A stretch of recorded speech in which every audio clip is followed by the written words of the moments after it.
tiene mucha originalidad teórica y también una visión ya no ortodoxa, stalinista, de lo que va a ser esta revolución, pero el que no sabe todavía, diría yo hoy, que es parte de la segunda emancipación, no en términos de ortodoxia de la izquierda tradicional. Y después entonces de eso ya va a venir la presencia de Hugo Chávez en 1999 y Venezuela se propone el socialismo del siglo XXI. No vaya a ser que el socialismo no sea el proyecto y de lo que se trata no es solo de superar el capitalismo, sino de superar el colonialismo en América Latina, porque el neoliberalismo ha acentuado la colonización y la explotación de los recursos. Entonces, no había que proyectar como futuro una teoría que funcionaba o pudo funcionar en Europa y en otras regiones como Vietnam y China, pero que en América Latina no podía aprender porque era más original que lo que el mismo Hugo Chávez imaginaba. Y entonces se van a suceder lentamente desde Venezuela también. En el 2002 sube Lula y esto es también un momento muy original del Partido Trabajista y también va a surgir un movimiento en Paraguay y también en Uruguay y en su momento, el 2006, Evo Morales llega a la presidencia en Bolivia. Esto es la culminación de la primera ola de la segunda emancipación.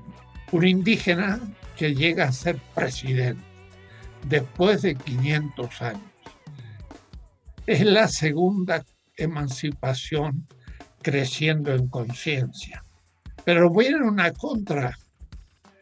una ola en contra, que justamente se repone porque Estados Unidos deja un poco el Medio Oriente y mira hacia el sur y ve que América Latina se le está liberando y entonces empieza a apoyar a gobiernos de derecha, como lo va a hacer pues con Macri en Argentina, con Bolsonaro en Brasil, que va a dar el golpe de Bolivia, Pineda lo va a apoyar en Chile y esta que parecería ser para muchos el fin de los intentos de liberación en América Latina.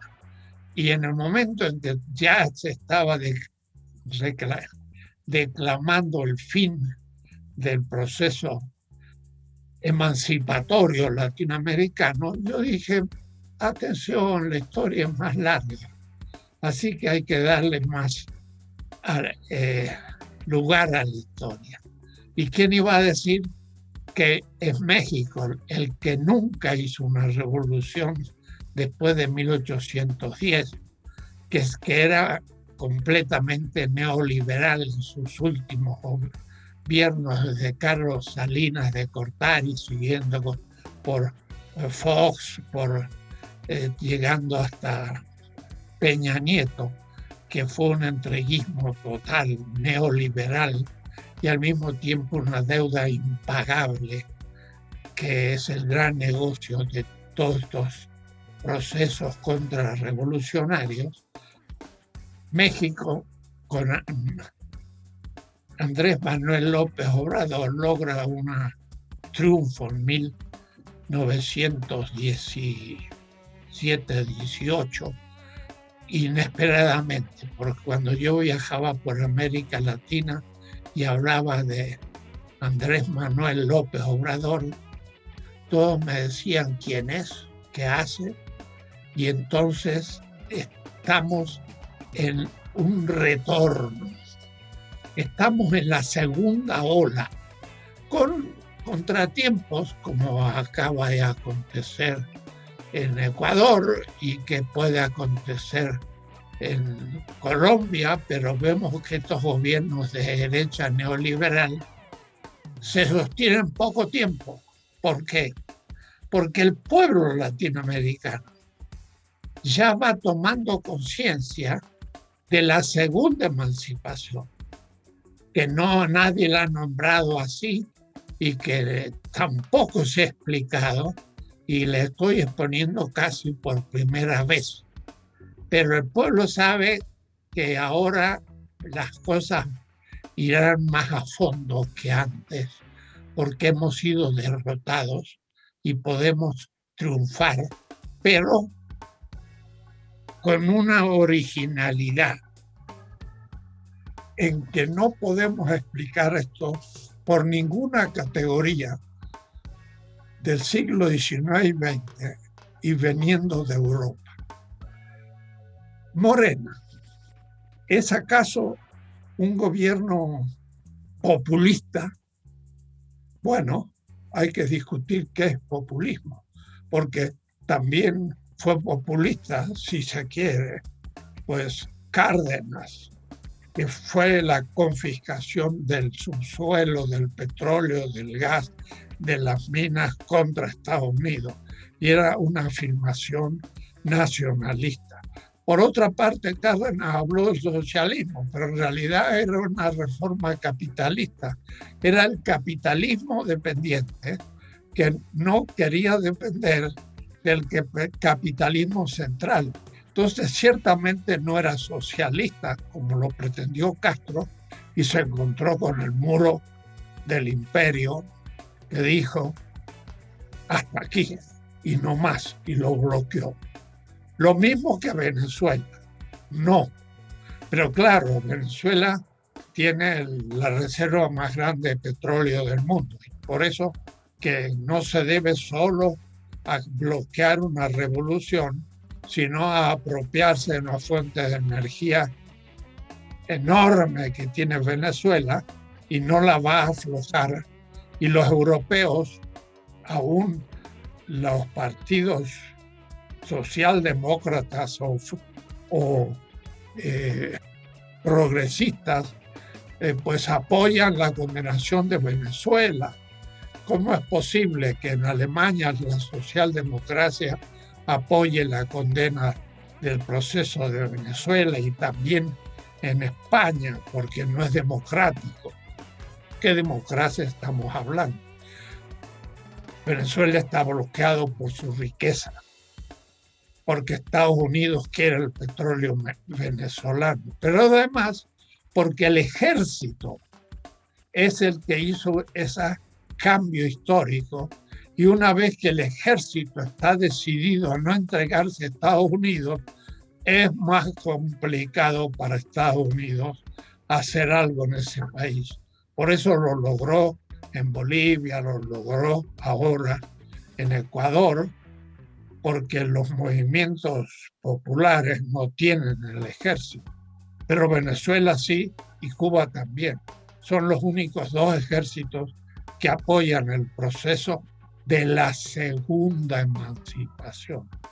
Pero estos movimientos como los de López Obrador no son populistas a lo Thatcher ni a lo Trump.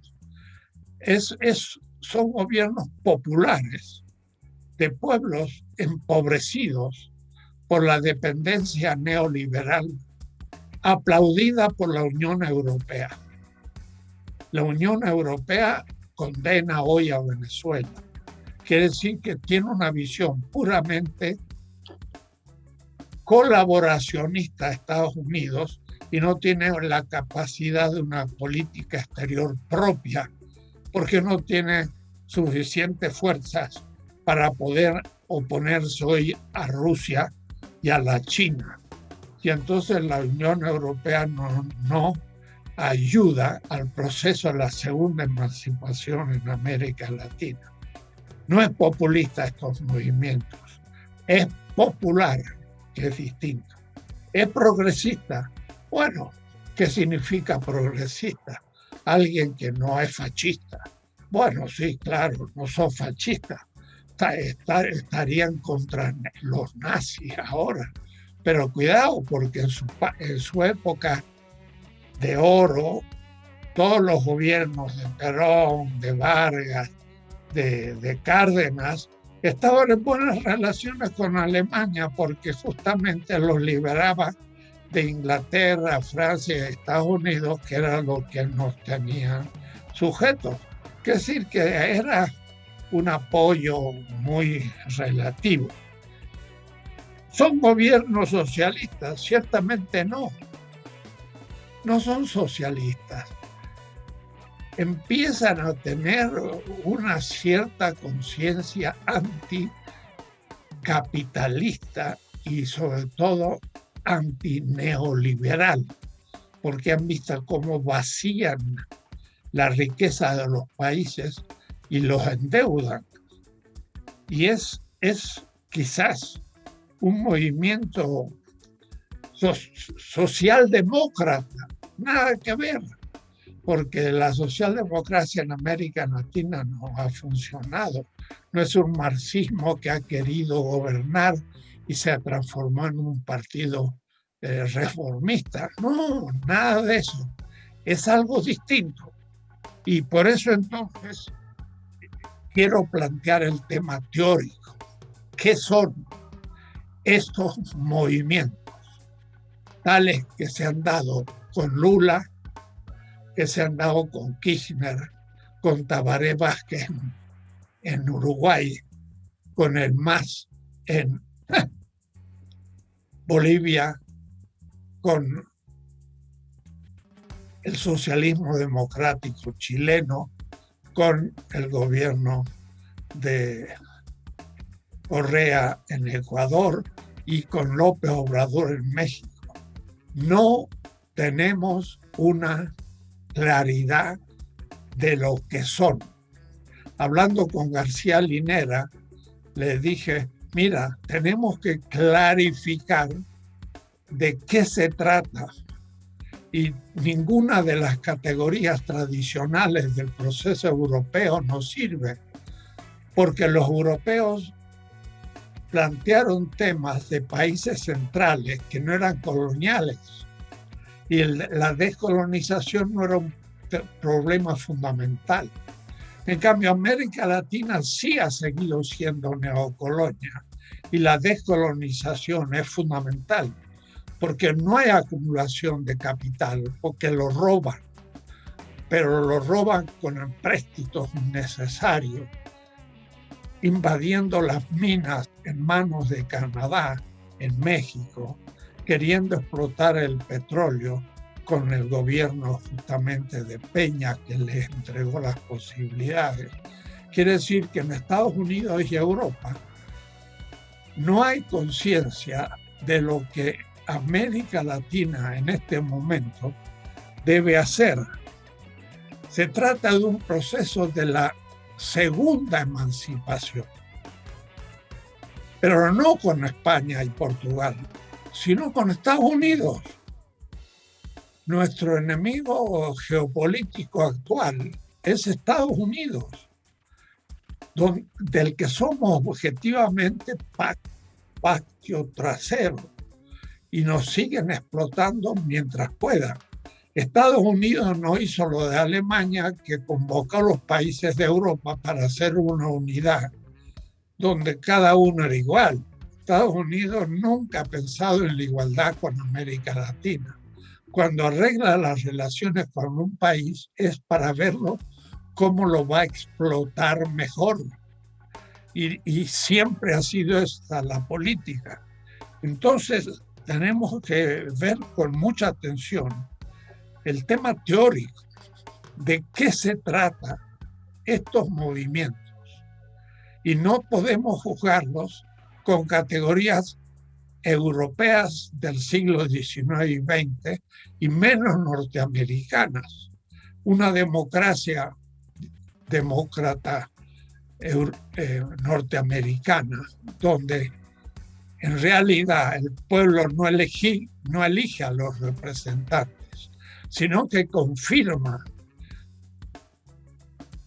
los candidatos que una élite de los partidos elige, y el pueblo lo que hace es inclinarse por alguno de los candidatos que la élite, el 1% que tiene todo el capital, da al pueblo para que elija. Pero no es el pueblo el que elige. Es una palabra falsa de una democracia representativa elegida por el pueblo.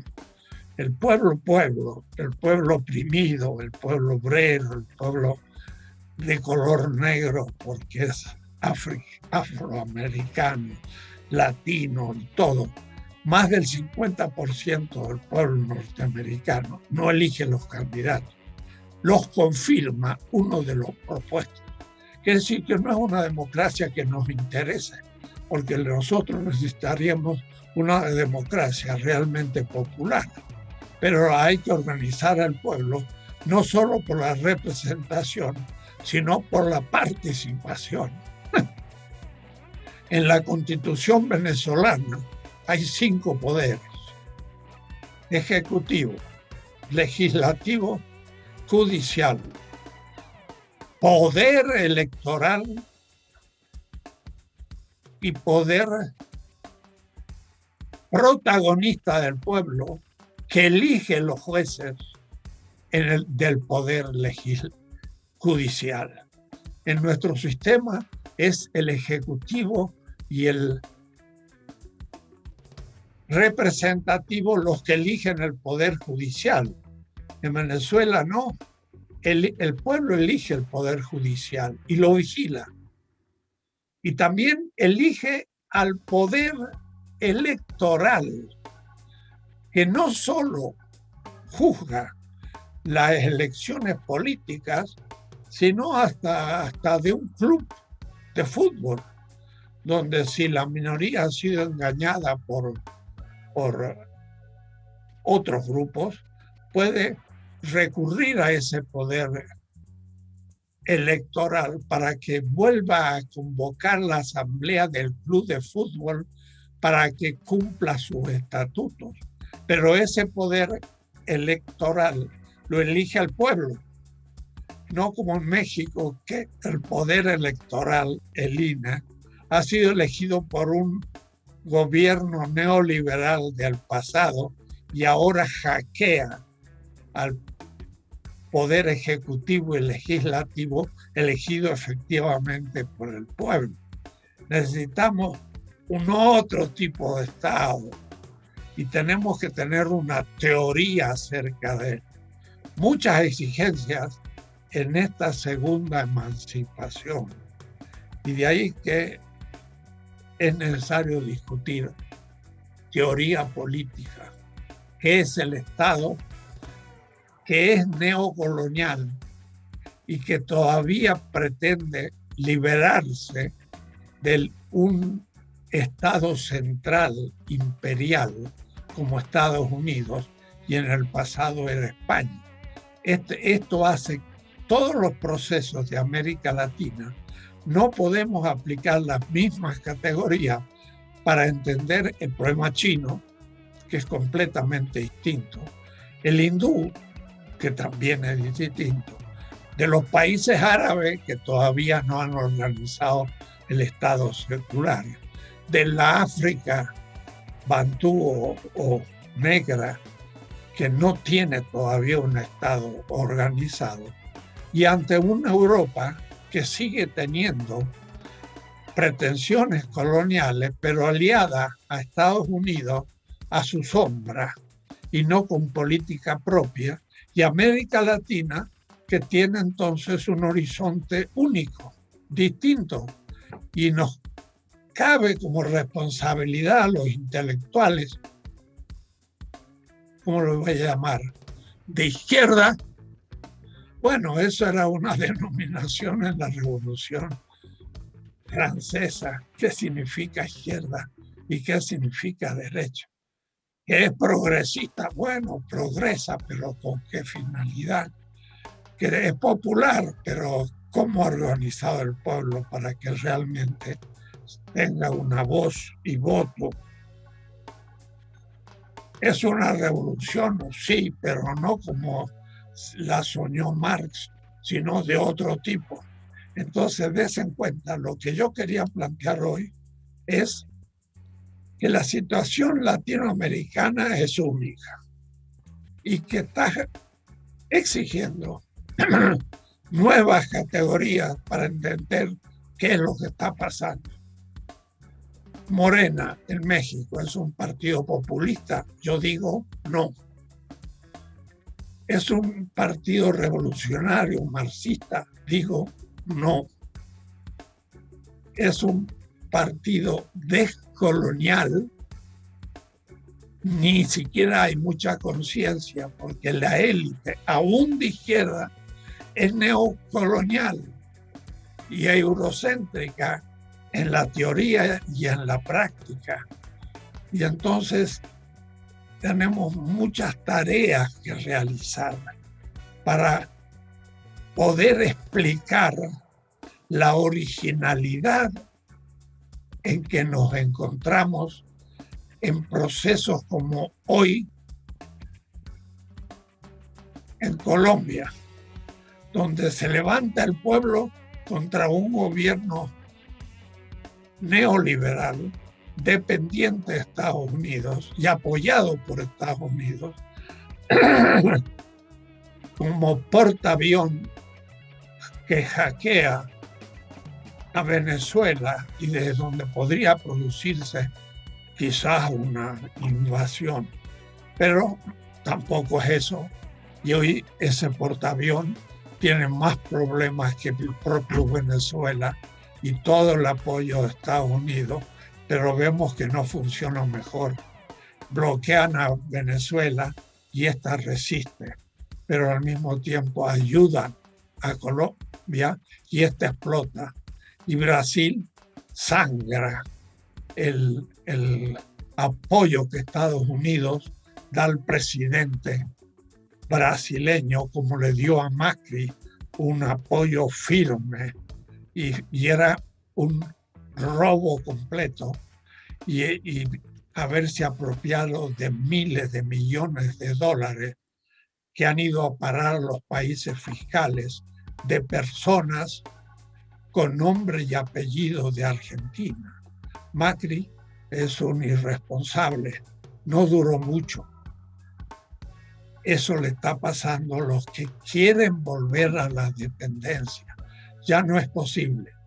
El topo está haciendo cavernas debajo de un cierto territorio y lo va a terminar por conquistar con una originalidad que los intelectuales deben formular y no se ha hecho hasta ahora. Que yo sepa, no hay ninguno que haya logrado empezar a vislumbrar la ideología que está detrás de estos movimientos actuales de América Latina. Iba yo a hacer una pequeña introducción, pero no fue un saludo, fue una propuesta. Lo que explica lo que pasa en América Latina es un proceso de emancipación ante un Estados Unidos que no nos deja emanciparnos porque nos necesita para sus materias primas. Pero va a llegar el momento que Estados Unidos, en la competencia con China, es posible que deba cambiar la posición ante América Latina y en vez de hacerla un lugar de extracción de riqueza, le proponga realmente una unidad para juntos podernos desarrollar. Y eso sería el proceso de emancipación cumplido, bajo la hegemonía norteamericana o sin hegemonía norteamericana. Y eso se verá en la lucha que se ha emprendido los pueblos. los pueblos empiezan a tener conciencia, no son ya los de antes. Linda, Querido profesor, ha sido, en mi disposición. me parece una propuesta muy interesante. Yo creo que le queremos agradecer muchísimo porque nosotros en realidad esperábamos un saludo y esto ha sido mucho más, o sea, una propuesta de fondo en esta segunda emancipación que usted ha señalado. También nos ha parecido, yo creo que todos aquí, muy interesante que usted formule que los partidos tienen un punto como Morena, donde claro, se ha avanzado mucho, pero hay otras cosas por hacer. O sea que su discurso es un discurso muy honesto, como siempre ha sido, donde lo que se tiene que hacer, como nos dice usted, es una construcción latinoamericana, donde entremos, digamos, a un proceso de decolonización mucho más activo. Yo creo que sus palabras son esperanzadoras. Dado nuestro contexto, en Chile de repente perdemos un poco la esperanza, digamos, en la unidad, pero creo que es muy razonable su propuesta. No sé si usted quiere decir algo más. No, integrarme al grupo. Ah, muy bien. ¿Quiere usted, profesor, que alguno le haga una pregunta? Entramos brevemente en 5 minutos. Mejor que pregunta, objeción. Ah, vale, perfecto. Si alguno tiene una pregunta u objeción respecto a lo que ha dicho el profesor Dussel, le vamos a dar la palabra primero a Coral Pei. Gracias, Coral, por estar aquí. Este mundo virtual crea ciertas magias de repente y una se emociona por sentir que el profesor Dussel está frente a una y la puede escuchar. Es una maravilla en realidad, es algo muy, muy curioso. Dicho eso, profesor, dos consultas, ¿no? Yo creo que me parece muy interesante esta focalización de América Latina, los retos y desafíos que existen en el presente también y cómo se puede seguir avanzando sobre esa segunda ola descolonizadora. No estoy muy de acuerdo con el análisis que se hace sobre la Unión Europea. Yo creo que la Unión Europea tiene sus propios intereses. Desde los años 90, las poderosas, las significativas, enormes inversiones extranjeras en sectores estratégicos de la economía y que se produjeron en América Latina, que llegaron a América Latina con la consecuente retirada del Estado, con la consecuente profundización del modelo neoliberal, adopción y profundización del modelo neoliberal, los acuerdos de libre comercio y de asociación, que no fueron ni de asociación ni de muy libre comercio, fueron absolutamente, fueron de libre comercio, fueron al estilo estadounidense, pero incluso más engorrosos todavía que los propios estadounidenses, porque la Unión Europea es como una suerte de cara amable que pasa colada, ¿no es cierto? Pasa colada frente a todo esto. Lo del papel también de la Unión Europea, de la égida, de la Troika, frente a Grecia, por ejemplo, fue bastante claro.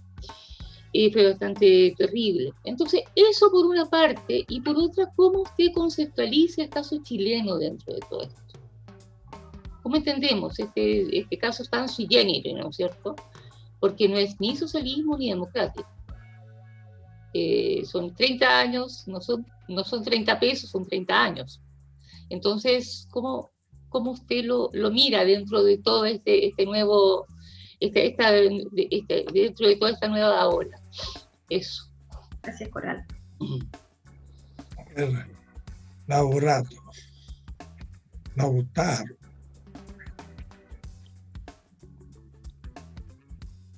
Lautaro, no se te escucha, no está el micrófono. Viendo un poco en la línea de la preocupación de Coral, la particularidad chilena con relación, por ejemplo, a la experiencia boliviana, yo creo, bastante relevante, con todas las diferencias que tienen la composición incluso ciudadana, ¿no? Las características, pero también con Brasil, en que se pretendieron realizar algunas reformas un poco más profundas.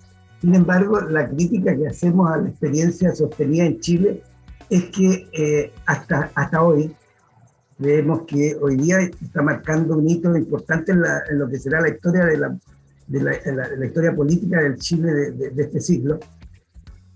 Hasta hoy se ha sostenido básicamente en el desarrollo de la implementación más profunda del modelo neoliberal, ¿ya? De un modelo político y económico, y no podemos identificar en los gobiernos del presidente Lagos, de la presidenta Bachelet, tendencias y reformas profundas, incluso de carácter popular.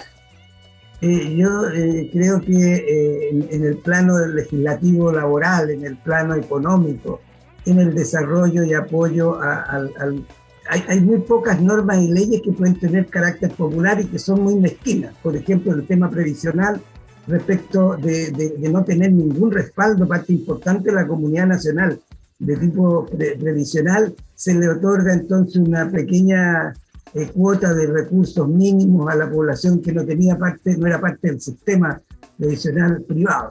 Bueno, en general lo que quiero decir es que aquí hay una particularidad que creo que asocia al liderazgo político de estos 30 años mucho con la implementación plena del modelo neoliberal, más que con el diseño de un programa popular. Y creo que eso explica el proceso tan masivo de protesta y rechazo a las prácticas políticas de los 30 años y de la globalidad de sus partidos. Ahora, y por eso me parece muy interesante el enfoque que usted está planteando, porque ahora estamos a las puertas de la necesidad evidente de presentar una propuesta de cambio. Y esa propuesta de cambio, cuando uno la piensa desde una mirada emancipadora, antiimperialista y no solo antineoliberal, hace sentido conversarlo y reflexionar.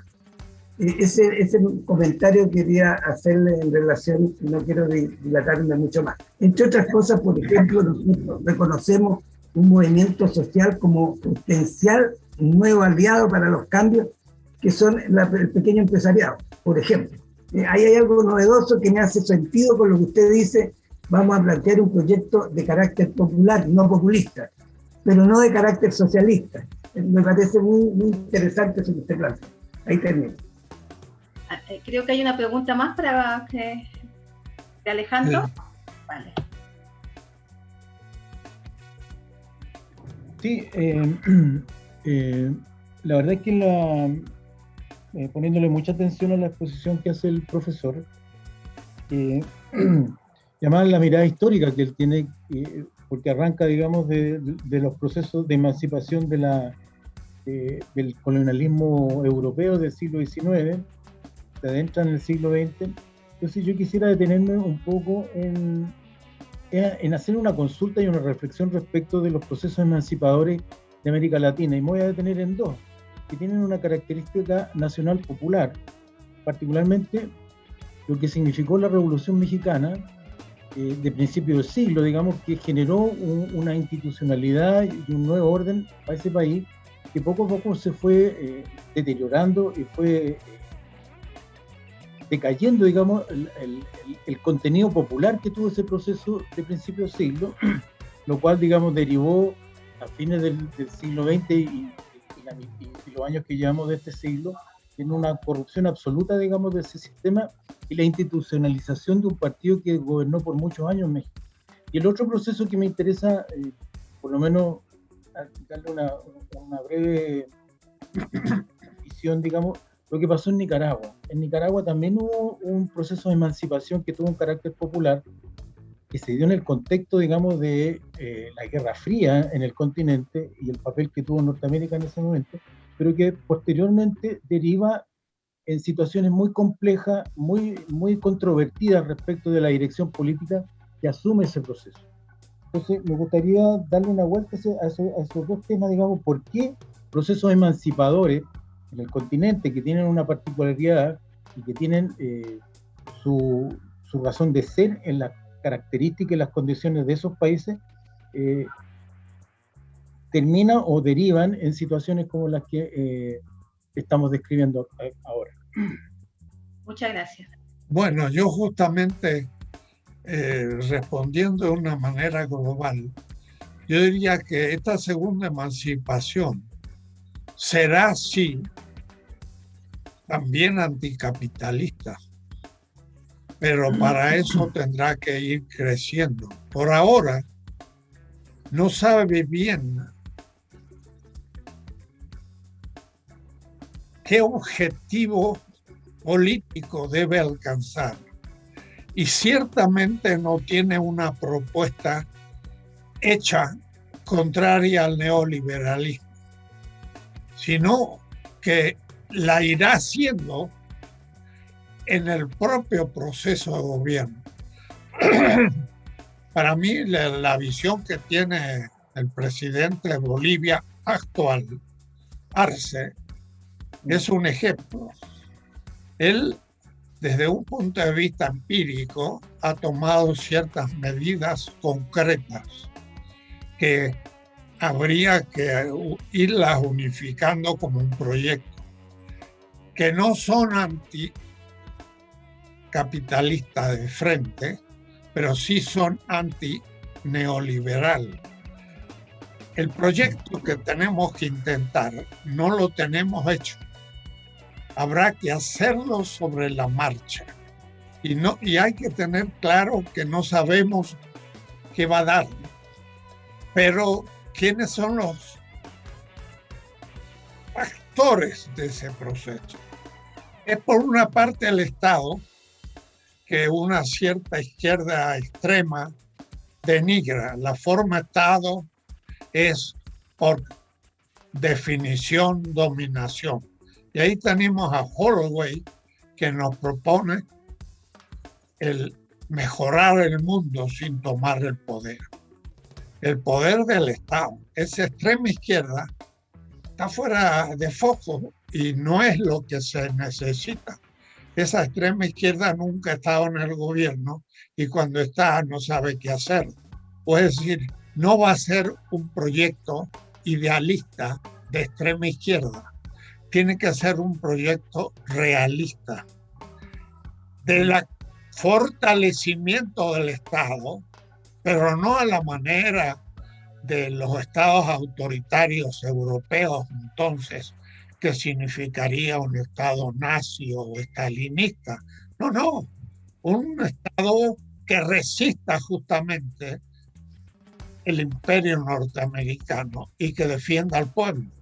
Es decir, si no tenemos un estado decente, eficaz, inteligente, no podemos pensar en la segunda emancipación, porque se diluye, porque es fácilmente corruptible, porque es fácil hacer un golpe de Estado, porque estamos formando los militares en las escuelas norteamericanas y comprando las armas de estados ofensivos. Les voy a dar un ejemplo de geopolítica militar. Clausewitz, en su gran libro de la estrategia de 1831, en el primer libro estudia la estrategia de la agresión. Eso es Estados Unidos, ha hecho 200 intervenciones en América Latina. Es un estado agresor. Pero en el segundo libro de la estrategia de Clausewitz, él dice, pero ahora me quiero explicar cómo fue que el pueblo español venció al ejército más moderno y numeroso de Europa, que era el ejército de Napoleón.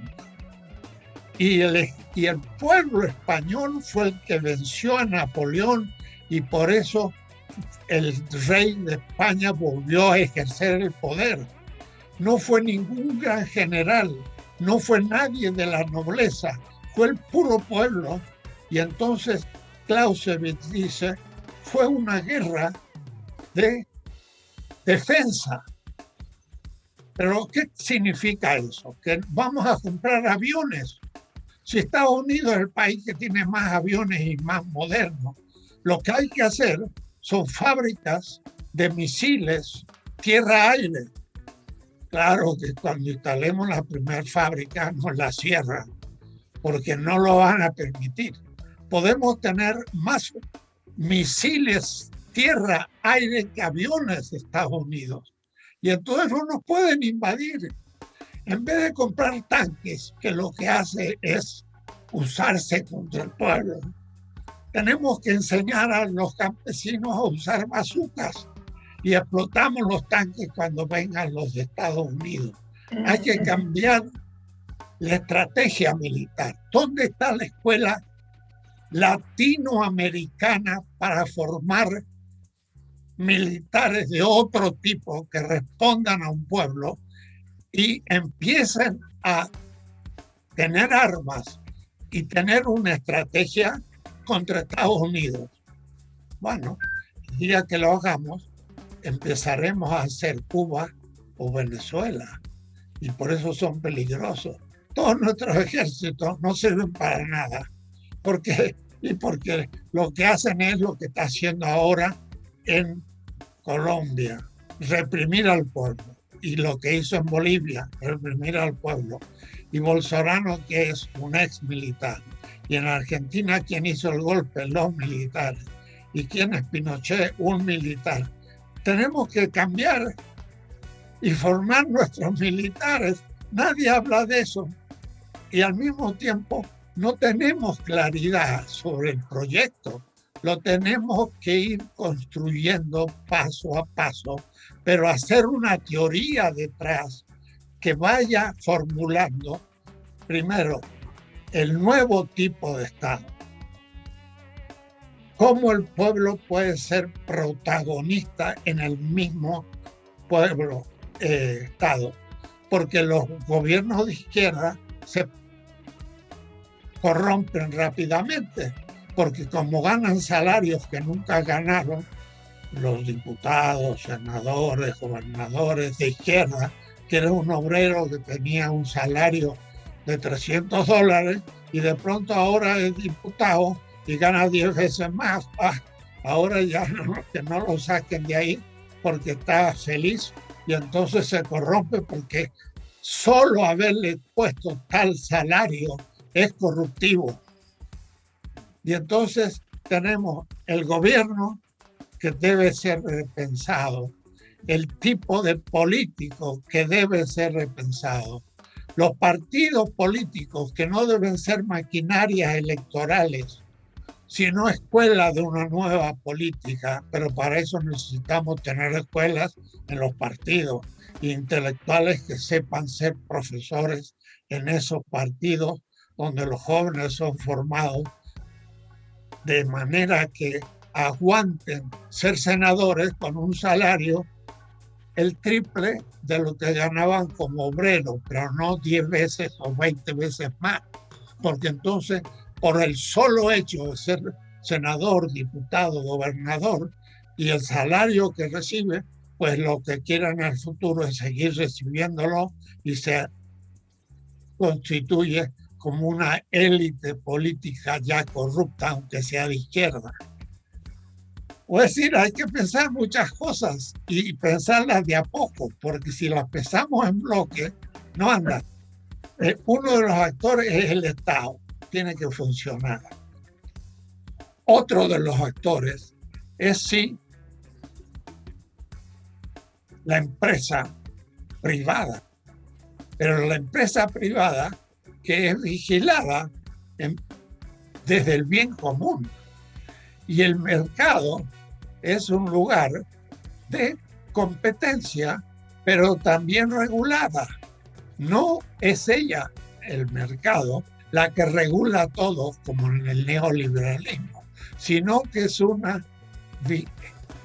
ámbito que debe ser regulado por el Estado, el cual Estado debe también ser vigilado por el pueblo, y de ahí el cuarto poder, el poder popular, que no existe en ningún Estado moderno, porque el Estado representativo no es el Estado participativo.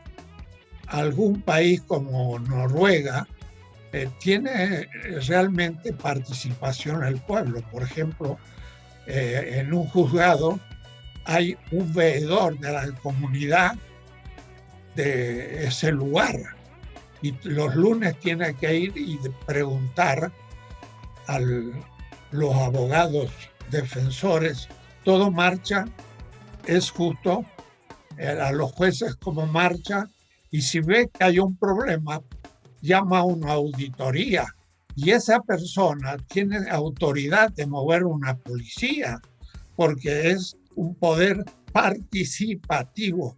Es un nuevo Estado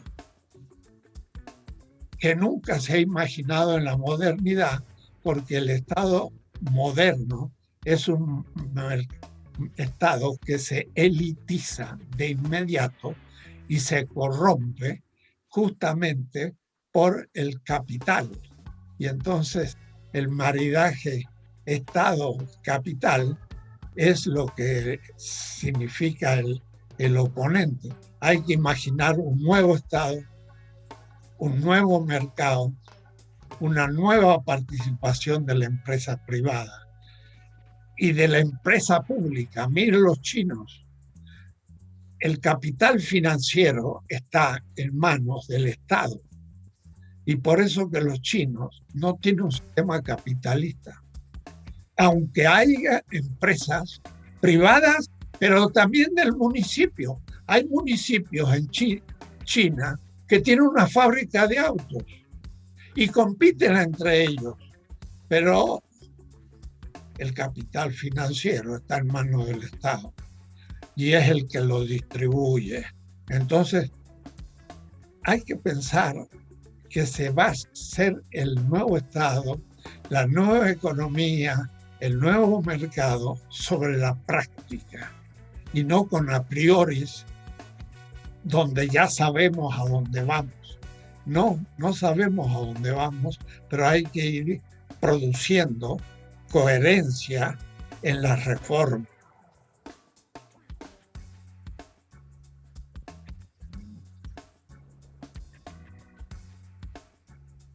Yo estoy ahora por publicar el tercer tomo de mi política. El primero son mi historia no eurocéntrica, la política. Desarmo toda la visión desde Hobbes en adelante, que es una invención europea. Y el segundo tomo es sobre la constitución de un Estado ideal y también de una política. Y el tercero, cómo, sin embargo, se critica un Estado totalizado y se crea un nuevo tipo de política. Son 1500 páginas. Es un largo proceso teórico y tenemos que repensar muchas cosas. Y no podemos citar a Hobbes y citar a Kant y Hegel ni Habermas, ni Derrida, ni ninguno de estos autores, Agamben. Todos ellos tenemos que corregirlos desde América Latina. Y eso es el proceso de la segunda emancipación, más profundo de lo que algunos creen. No es aplicar lo ya sabido, sino es inventarlo nunca sabido. Profesor, decirle que bueno, lo que está expresando usted también es algo que en este encuentro ha estado presente. Vamos a tener que inventar caminos, pero usted con su oratoria y con su praxis, porque usted no solamente tiene una oratoria, sino que tiene una praxis y la tiene también a través de la Secretaría Política, de formación política de Morena. O sea, ustedes están haciendo un trabajo concreto que tiene que ver con justamente formar una generación de gente que piense en términos de lo que significaría un nuevo mundo de izquierda, pero sin, como usted dice, sin totalitarismo, sin cargar con el pasado europeo, en el sentido de tener que tomar modelos extranjeros y aplicarlo. Y yo creo que eso es muy interesante. Es interesante también porque cuando Coral hacía la pregunta y el resto de los compañeros, nosotros nos pasa lo mismo en Chile. Vamos a tener que inventar un mundo, como usted dice, para poder solucionar el problema que tenemos en Chile. Y las herramientas que tenemos son estos grandes conocimientos que usted nos está entregando y un discurso que tiene que ver con que tenemos que relacionar aquello que usted dice con la praxis. Y la praxis también la estamos viendo en la formación que usted está realizando en Morena. Bueno, pero no se imaginan ustedes qué difícil es, porque Morena también, en este momento que tiene elecciones, se transforma en una maquinaria electoral y a la teoría no le da importancia. Esto es autocrítica, porque dijo el líder Andrés Manuel, el 50% de los recursos va a ir a la formación de la gente. ¿Creen ustedes? Ni el 5% se da la formación. Y entonces también Morena va a tener su consecuencia, porque está eligiendo sus candidatos para la próxima elección dentro de menos de un mes, todo fuera de el propio estatuto de Morena, porque se está eligiendo por encuestas a toda la población. Es una, no les digo yo porque he escrito artículos, eso no es ni democrático, ni liberal, ni nada, que por una encuesta donde toda la población elige el candidato de un partido, ¿qué es eso? Es una contradicción, todavía si lo eligieran los miembros del partido. Pero no, las encuestas están abiertas y a veces ni se sabe quiénes son los encuestadores y los resultados tampoco se conocen. Entonces, Morena intenta hacer algo nuevo, pero le cuesta, porque hay una tradición ya muy larga. Entonces, la autocrítica, como dice Fray Beto, en Brasil, el Partido Trabajista se corrompió y nunca hizo autocrítica. Y Morena necesita la autocrítica y ya tiene buenas andanzas en el proceso de la corrupción también. Entonces, soy realista y veo lo que pasa en la realidad concreta, pero luchamos para lograr algo distinto, porque los pueblos lo quieren y lo van a lograr, aunque nosotros estemos ahí impidiéndolo. Lo vemos en Colombia hoy. Ok, sí. El compañero José quiere hacer una pequeña acotación. Sí, profesor, sobre Morena. Bueno, decir que yo estuve en el plantón de hace 15 años ahí en Reformas con amigos de las pymes de ahí de Ciudad de México. Lo que me tiene dando vuelta es que esos amigos me dicen que ya declararon al movimiento Morena extinto y ellos se alinearon de otra manera. De hecho, entiendo que hay candidatos que participaron de Morena, que formaron su propio movimiento y van por fuera, no con Morena. La preocupación es porque veo eso de una manera parecida como yo veo lo que pasa aquí, en Chile. Que los distintos movimientos se están caracterizando por la dispersión, ¿no? Lautaro podrá confirmar que hace 20 años aquí había un gran movimiento PYME que era más o menos único. No eran todos, pero no habían dos. Hoy hay como 5. Y cuando van a sentarse con la autoridad, hay, de hecho, mientras fue el break del almuerzo, me conecté con el Facebook de Jasna Proboste, donde hay un montón de diputados, un montón de dirigentes políticos, sociales y del movimiento PYME. Hay varios amigos míos que están en distintos movimientos, distintos, que hablan cada uno por sí mismo. Lo mismo pasa con la representación política, pero es increíble la cantidad de movimientos, partidos, grupos y grupitos chicos dentro de la centroizquierda que no logran cuajar en un solo proyecto. De hecho, en este instante, ese esfuerzo que se está haciendo desde el punto de vista parlamentario, formal, ya tiene detractores dentro de la centroizquierda. Chilena, claro. Entonces, chilena, estoy hablando de Chile. ¿Hacia dónde vamos? Porque está sumamente claro, el gobierno chileno está derrotado. Pero la centroizquierda, que es quien debiera capitalizar eso, no logra la unidad o la alianza necesaria para derrotarlo. Y capaz que la derecha vuelva a ganar producto de la incapacidad de todos los demás en lograr un mínimo acuerdo. Por eso me preocupaba la información que yo tengo de mis amigos, pequeños empresarios de la Ciudad de México, respecto de Morena. Eso, profesor. Sí, mire, lo que pasa es que la política tiene 3 principios éticos. Primero, la afirmación de la vida. Hay que comer, beber, tener un vestido, una casa, una cultura, etc. Un principio material, y ese es el materialismo. Segundo, un principio formal que sea no solo legal, sino que tenga coherencia en el grupo y que tenga unidad. Y es necesario esa unidad. La izquierda se divide. No, hay que unificar. Y por eso yo estoy en el partido, aunque sea crítico de muchas cosas, pero voy a estar dentro.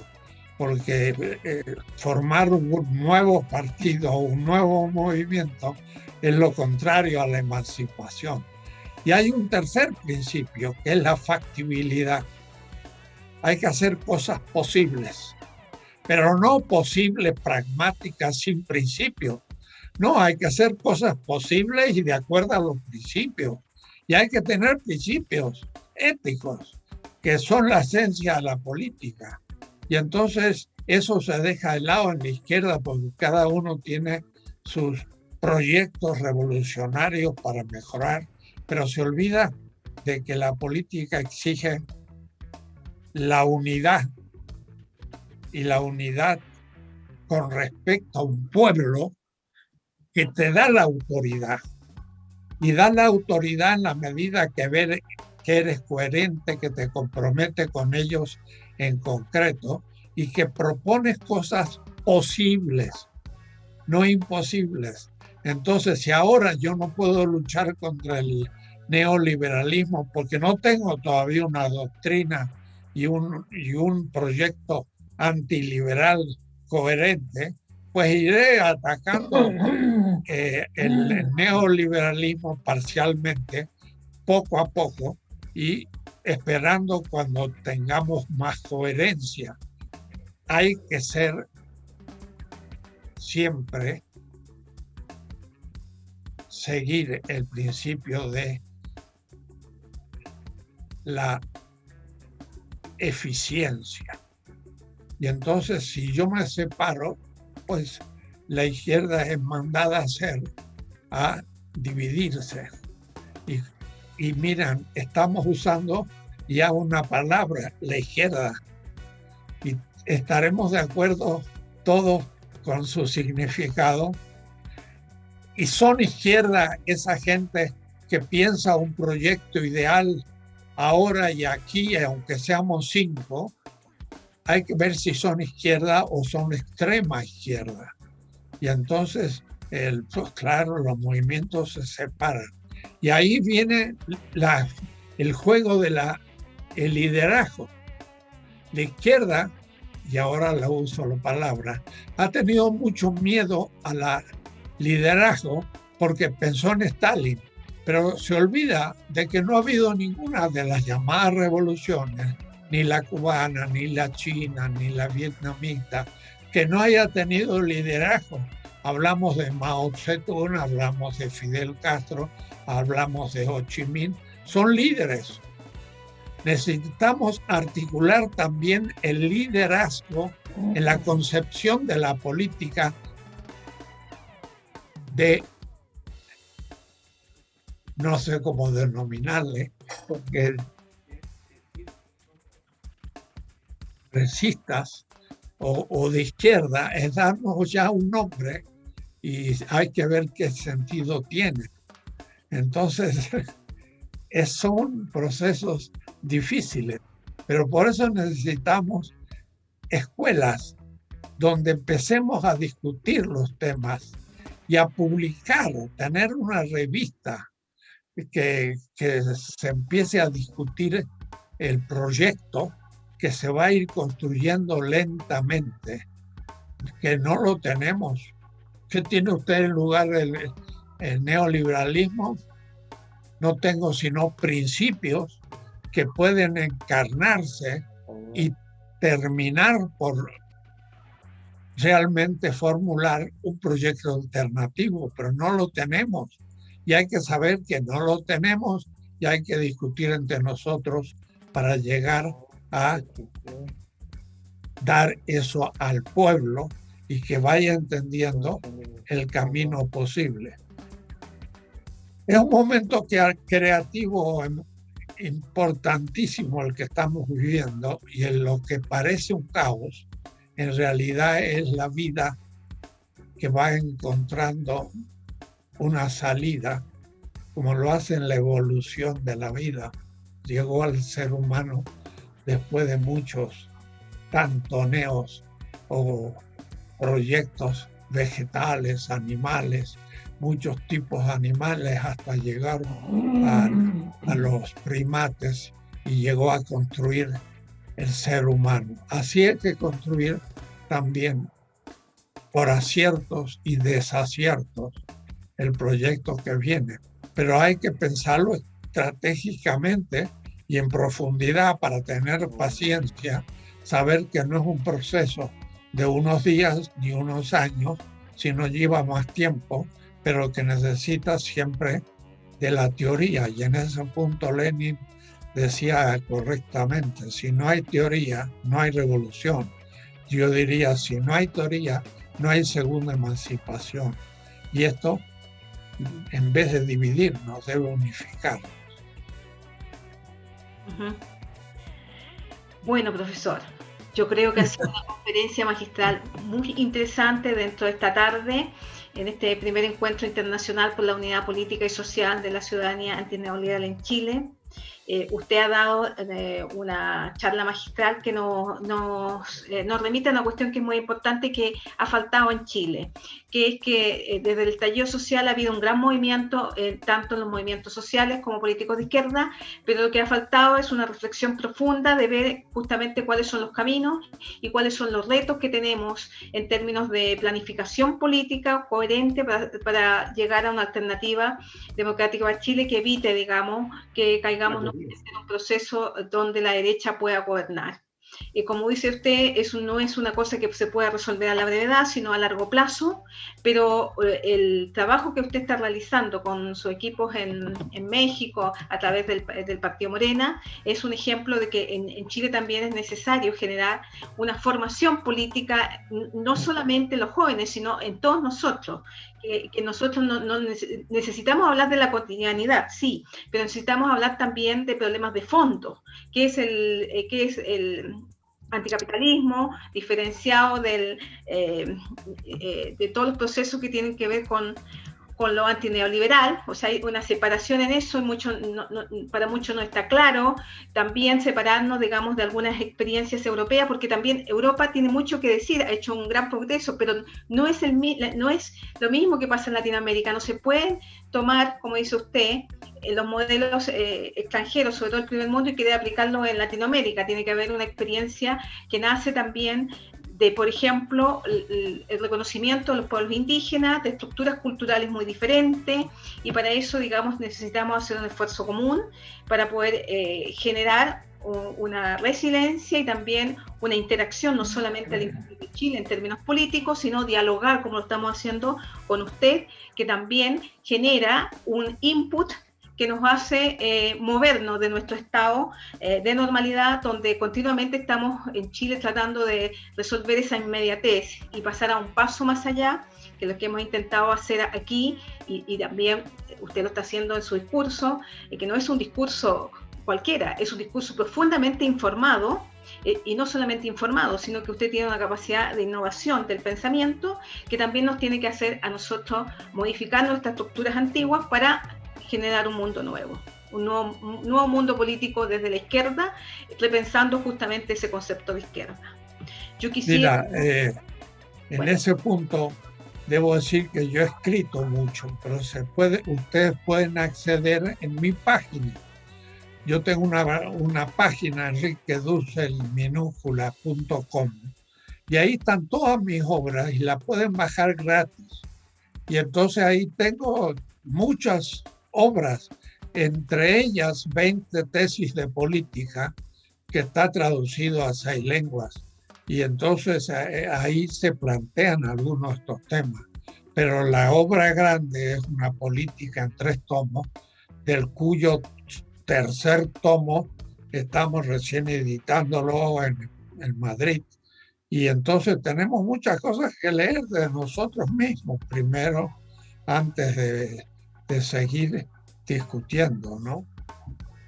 Uh-huh.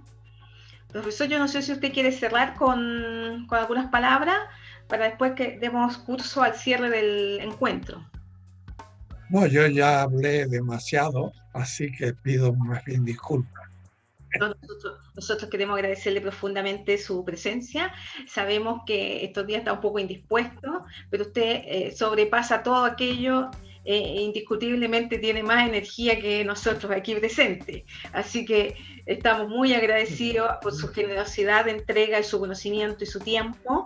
También queremos agradecer a Enrique Telles, que ha hecho las gestiones, y también a su secretaria, que también se preocupa mucho por usted. O sea que tiene gente buena que lo rodea y lo quiere y lo aprecia, y hace posible que lo tengamos aquí, aunque también debe tener alguna cosa así que nosotros, debe usted generarle muchas complicaciones a los demás en el sentido intelectual, y eso es positivo. Mi mujer. Ya, su mujer, claro que se preocupa mucho. Ya hace 55 años que vamos por el mundo y ha sufrido muchas persecuciones conmigo. Cuando nos pusieron la bomba, destruyeron todo Bajuar. Y entonces también colabora. Bueno, pero terminemos. Vale. Profesor, yo también sé que tiene una hija, que lo quiere mucho. Así que nosotros estamos muy contentos que esté rodeado de gente que lo quiere y lo aprecia. Nosotros también lo apreciamos muchísimo en Chile. Hay un grupo dulceliano muy grande que tiene conexiones con México, que promueve su obra, e indiscutiblemente la promoción de su obra tiene que ver con un pensamiento latinoamericanista profundo, donde el concepto de emancipación es trascendental y donde en el fondo usted abre puentes para un camino propio. Muy bien. Bueno, muchas gracias, doctor Dussel, y ahora voy a cerrar el encuentro. Estimados compañeros y compañeras que nos están escuchando en esta transmisión a través de diversos canales, tanto Lautaro Videla como yo, como la gente de Ciela que ha organizado esto desde la Universidad de Chile, agradece mucho la presencia en este primer encuentro internacional por la ciudadanía política y social de la ciudadanía ante el neoliberal en Chile. Nosotros agradecemos que ustedes hayan participado, tanto la gente que escucha como la gente que ha expuesto aquí, y queremos señalarle además que esta grabación va a ser dividida en cápsulas para ser enviada a diferentes movimientos políticos en Chile, partidos políticos, como también en el exterior. Consideramos que este es un pequeño aporte que todos hacemos de manera voluntaria, gratuita y con un gran trabajo espiritual, con el fin de que podamos mejorar las condiciones, no solamente de Chile, sino que el cambio que se provoque en Chile ayude también a otros países en el continente, sobre todo obviamente en Centro y Sudamérica, que permita un cambio real para una sociedad más justa, para un sentido de lo común que retorne, donde el centro sean las personas y no un sentido de globalización mezquino, donde se produce una situación de exclusión siempre de las denominadas minorías, pero que las mujeres, los indios, etcétera, que en realidad conforman la mayoría de los pueblos, entonces los pobres. Entonces consideramos que es muy necesario este tipo de reflexiones. Y yo les doy las gracias a todos ustedes. No sé si Lautaro quiere decir algunas palabras. No, yo creo que lo único que le diría a don Enrique es que desde el punto de vista intelectual, los títulos que usted puso, porque cada una de sus frases era prácticamente un título de materias que uno tiene que reflexionar, estudiar y analizar, y ya anotamos los datos que usted nos dejó de manera de poder acceder a todo el conocimiento que usted ha expresado en sus libros y en otras publicaciones. Y me parece muy interesante y vamos a transformarnos en usuarios frecuentes de las reflexiones que usted hace y nos van a enriquecer porque estamos lanzados a la vida en el desarrollo de ideas y de propuestas en nuestro país. Le agradezco montones y a todos los presentes también que hayan participado. Esta jornada ha sido bastante laboriosa y útil. Comentarles que acabamos de finalizar nuestro encuentro. Un segundo, gracias.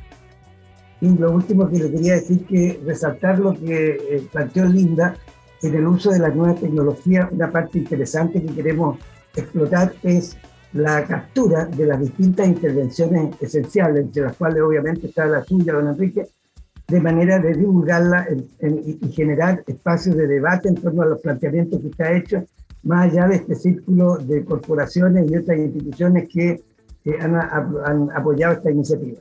Esto vamos a hacerlo correr en las redes sociales, de manera de que sean materias de debate y reflexión y nos ayuden a construir una propuesta política en un momento tan crucial como el que vive este país. Vamos a iniciar el proceso de cambio de la Constitución y vamos a tener que elegir ahora a gobernador. Todo el poder territorial se elige en una semana más y además en 6 meses se elige todo el poder nacional en lo que son el Parlamento y la presidencia. Es decir, el año 2022, don Enrique, esperamos estar, no digo alcanzando la gloria, nada de eso, pero sí en un escenario político más favorable para recrear las ideas que usted dejó plasmadas en esta conversación. Le agradezco montones en nombre de todos nosotros. Muchas gracias. Linda, micrófono.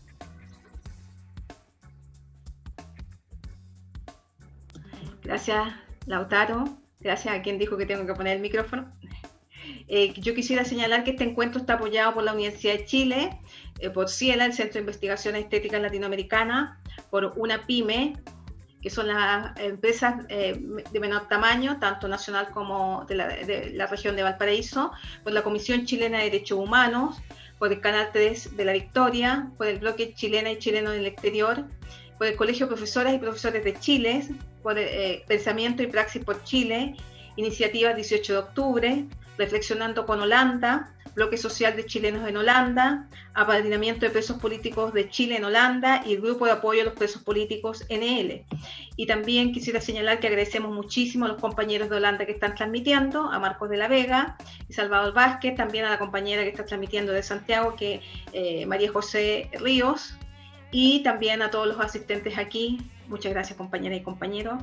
Hasta la victoria, y que sea una victoria razonable, justa, dialogada y mejor para Chile. Un abrazo afectuoso. Profesor, esperamos verlo pronto. Y usted sabe que aquí tiene a gente trabajando su pensamiento, el grupo de Uceliano. Gracias, Enrique. Gracias. Un gran abrazo. Gracias, compañera y compañeros. Gracias, profesor Dussel. Gracias, Enrique, querido. Saludos a vuestra gente allá en México. Gracias. Y profesor, si quiere ya cortar, salir en rojo en la esquina. De acuerdo, aprieto el rojo. Hasta luego. Hasta luego, profesor. Gracias. Hasta la próxima. Hasta la próxima. Hasta luego, Linda, y a todos. Un fuerte saludo. Fuerte saludo y seguimos en contacto, ¿vale? Contacto, claro que sí. Un beso, querido. Hasta luego.